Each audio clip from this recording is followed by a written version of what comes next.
سلام دایی. ای والا ای والا.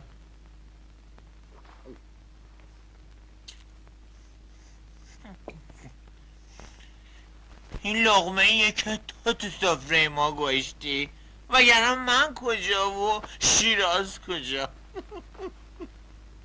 سرتو در نیارم دایی. این دل لانتوری خواهیشو باخته دایی. با تو هم پاک مرزا افتاده تو عجل. نه راه پس داره نه راه پیش. دایی مصطفی هرچی خودمو زدم به اون راه دل دست بردار نشد. 100 رحمت به 100 تا نیشابو همچین زاغ میکنه، همچین زاغ میکنه که 4 ستون بدنم میلرزه.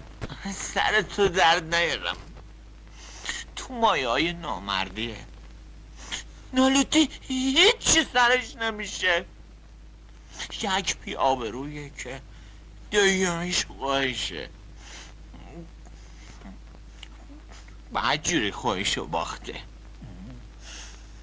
رسوای الله همین راحت از کنم کار آقا مرزا افتاده دست یه الف دل. چیه بگم؟ حاک مهانه اینا رو نخونده بودم. این دیگه چه رنگشه؟ حیرونم. یه آدم گنده باعث میشه نوچه یه وجب دل. آخه چرا باستم چی باشه؟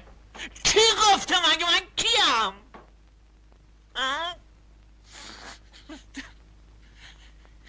کی گفته یه جوجه دل بشه اختیار داره آدم میزد؟ دایی اینو باید بگم. آدم ول محتله. من اینو میخوام اونم میخوام نداره. باز دید که باز دید که اون ساب مرده چی میخواد. این درست نیست دایی، درست نیست.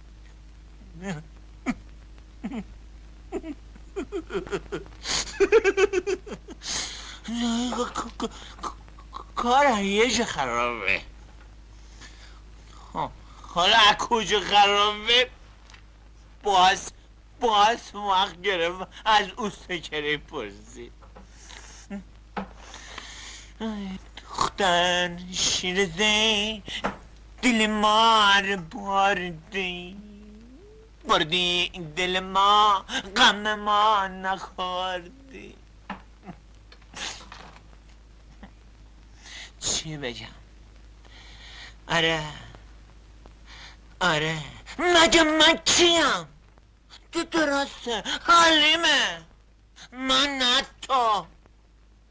آره تو که سر تو حسابه. چی؟ آره مچلیه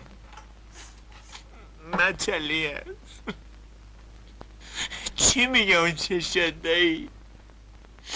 چی میگه اون چشات؟ آره تنه رد بیدله. آره من سیاه شدم.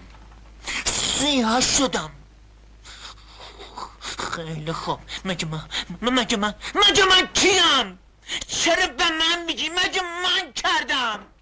مگه من گفتم؟ مگه من خواستم؟ مگه سرم تو کفترام بود؟ کفترام تو منو رای شیراز کردی. تو دایی تو منو هوایی کردی. این کفترام